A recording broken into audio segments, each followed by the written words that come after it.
anbiya'i wal mursalin sayyidina Muhammad wa ala alihi washabihi ajmain, amma ba'du. Pertama-tama yang kami hormati Ketua Yayasan sekaligus pengasuh Pondok Pesantren Zainul Hasan Genggong Al-Mukarram Syekh Al-Haj Muhammad Hasan Mutawakil ala Allah SHMM. Yang kami hormati Rektor Universitas Islam Zainul Hasan Genggong, Asosiat Dr. Abdul Aziz Wahab BAMAG. Yang kami hormati Dekan Fakultas Syariah Dr. Imam Syafi'i MH. Yang kami hormati Kaprodi Hukum Keluarga Islam Ibu Hawa Hidayatul Hikmiyah MH. Yang kami hormati dosen pembimbing 1 Bapak Abu Yazid Adnan Kutni MH.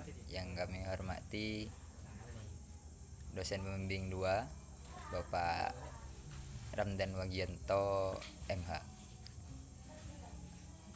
Pertama-tama izinkan kami memperkenalkan diri. Kami Muhammad Fathan Farihi dengan nomor induk mahasiswa 22.12.02.55.0070, dan kami dari mahasiswa program studi Hukum Keluarga Islam semester 8 kelas A ingin menjelaskan terkait proposal penelitian kami yang berjudul Analisis Peraturan Wali Kota Surabaya nomor 32 tahun 2024 tentang pencegahan perkawinan pada usia anak, perspektif hukum positif. Teman-teman sekalian, di proposal penelitian ini kami sedikit membahas terkait perwali ini. Di perwali ini kami menemukan celah regulasi dan juga realitas yang ada pada masyarakat. Kenapa begitu? Karena meskipun Undang-Undang Nomor 16 Tahun 2019 telah menetapkan usia minimum pernikahan adalah 19 tahun, tingginya pengajuan dispensasi nikah di pengadilan agama itu setiap hari semakin melonjak. Setiap tahun selalu melonjak. Kenapa? Di sini mencerminkan adanya kesenjangan yang tajam antara aturan ideal dan juga fakta empiris yang ada di lapangan.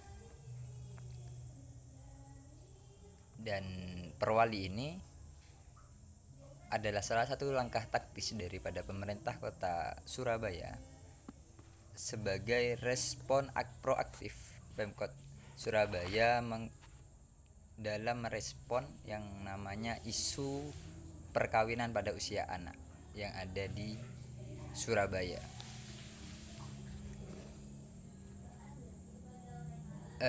Di perwali ini juga memperkuat upaya preventif dari aspek edukasi pelindungan anak dan koordinasi birokrasi lintas sektoral di daerah Surabaya terutama secara terintegrasi. Selanjutnya urgensi dan landasan yuridis. Kenapa kami membahas atau menganalisis perwali Surabaya nomor 32 tahun 2024 ini? Yang pertama adalah terkait umur yang batas usia legalnya adalah 19 tahun. Titik uji kepatuhan hukum di sini kita harus sedikit mengerucutkan pembahasan terkait perwali ini dalam Undang-Undang Nomor 16 Tahun 2019 dan juga Undang-Undang Nomor 35 Tahun 2014 mengamanatkan perlindungan mutlak bagi hak anak untuk tumbuh berkembang.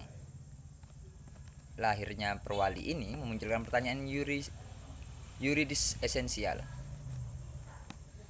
Yang pertama, apakah perwali ini sinkron dengan hierarki hukum nasional?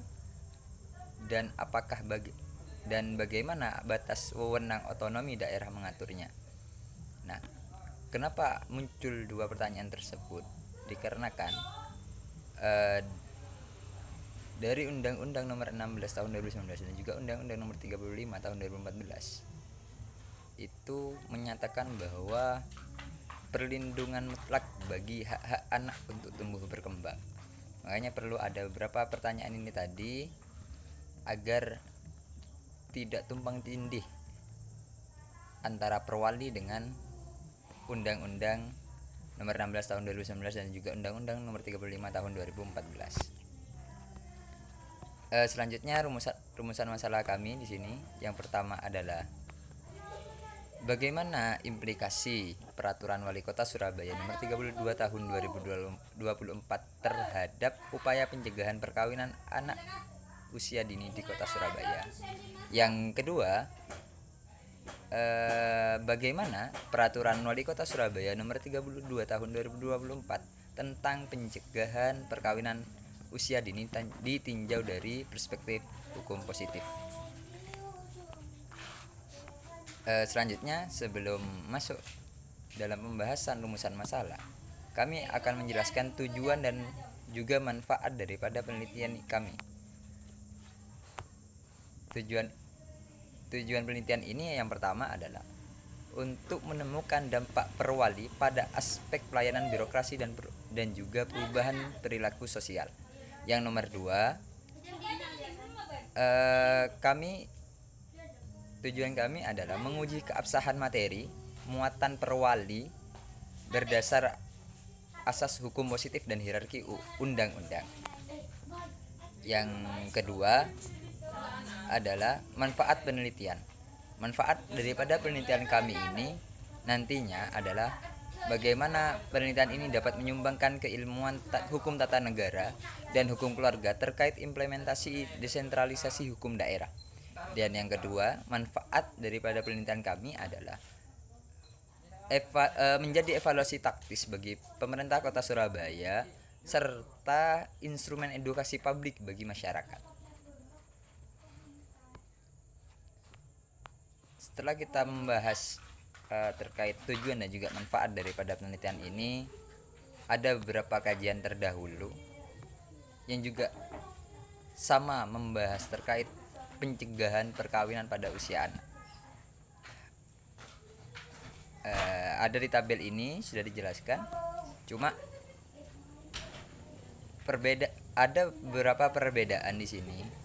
Yang pertama terkait kebijakan hukum tingkat lokalnya, sedangkan ada juga yang perbedaan dengan meneliti perwali dalam tata hierarki hukum positif formal. Ada juga perbedaan yang berfokus murni pada perspektif hukum positif nasional.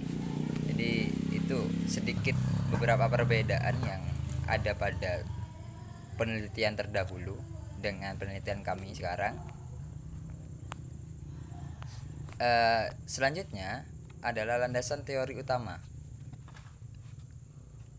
Landasan teori utama yang kami gunakan itu ada 3 teori. Yang pertama teori hukum positif, yang kedua teori hierarki norma, yang ketiga adalah teori perlindungan anak. Pertama, teori hukum positif. Teori hukum positif adalah bagaimana kita menguji keabsahan regulasi berdasarkan legalitas pembentukan dan kesesuaiannya dengan sistem hukum nasional tertulis. Yang kedua, teori hierarki norma adalah seperti konsep Steuvenbauer theory dari Hans Kelsen dalam bukunya yang tersebut adalah untuk memvalidasi bahwa perwali tidak bertentangan dengan undang-undang di atasnya. Teori yang ketiga adalah teori perlindungan anak. Teori perlindungan anak ini menjadikan instrumen hukum daerah sebagai garda terdepan pelindungan hak esensial tumbuh kembang anak. Dari tiga teori tersebut, kita dapat mengkaji dan dapat mengetahui bahwa Peraturan Wali Kota Surabaya tahun nomor 23 tahun 2000 nomor 32 tahun 2024 itu betul-betul tidak akan tumbang tindih dengan undang-undang yang ada di atasnya. Adapun kerangka berpikir daripada penelitian kami, yang pertama adalah fakta lapangan. Fakta lapangannya adalah tingginya pengajuan dispensasi nikah atau dispensasi kawin karena kendala ekonomi dan juga sosial. Yang kedua, instrumen hukum. Pemberlakuan Peraturan Wali Kota Surabaya nomor 32 tahun 2024. Lalu yang ketiga adalah analisis yuridis, yang dimana kita melakukan uji legalitas, kewenangan otonomi dan juga sinkronisasi vertikal antar peraturan dengan undang-undang yang ada di atasnya. Hasil akhir yang langkah terakhir adalah pemetaan implikasi hukum dan rekomendasi kebijakan taktis nantinya, terutama kepada pihak Pemkot Surabaya.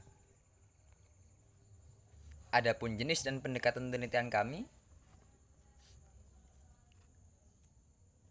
adalah sebagai berikut. Jenis penelitian kami adalah yuridis normatif, yang dimana yuridis normatif ini mengkaji norma, asas, sinkronisasi, dan sistematika hukum tertulis. Yang nomor 2, pendekatan undang-undang atau statute approach, yang dimana menganalisis keselarasan vertikal antara Perwali Surabaya, Peraturan Wali Kota Surabaya nomor 32 tahun 2024 dengan Undang-Undang Perkawinan dan Undang-Undang Perlindungan Anak. Yang ketiga, pendekatan konseptual atau conceptual approach, yang mana merujuk pada doktrin hukum otonomi daerah dan asas legalitas. Yang terakhir adalah pendekatan analytical approach, yang mana menelaah dalam materi muatan dan implikasi implementatif daripada perwali tersebut.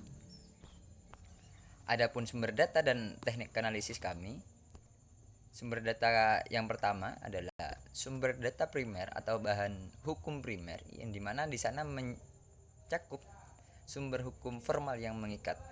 Contohnya Undang-Undang Dasar 1945, Undang-Undang Perkawinan, Undang-Undang Perlindungan Anak, Undang-Undang Pemerintah Daerah, dan juga Peraturan Wali Kota Surabaya nomor 32 tahun 2024. Adapun sumber data yang kedua adalah bahan hukum sekunder, di mana ini adalah sumber referensi pendukung daripada bahan hukum primer tadi, yang di dalamnya mencakup buku-buku teks hukum, jurnal ilmiah berreputasi, laporan Mahkamah Agung, serta kajian pustaka yang relevan.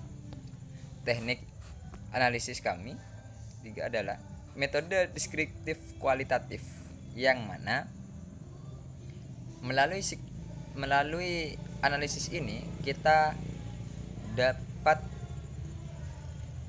melakukan yang namanya siklus inventarisasi bahan hukum, klasifikasi, interpretasi sistematis, serta penarikan kesimpulan yang logis dan juga deduktif untuk masyarakat atau pihak-pihak yang terkait. Kurang lebihnya itu saja yang mungkin dapat kami sampaikan dalam mempresentasikan proposal penelitian kami. Kurang lebihnya mohon maaf. Wallahul muwaffiq ila aqwamit thoriq. Kami Muhammad Fatan Farihi. Terima kasih. Assalamualaikum warahmatullahi wabarakatuh.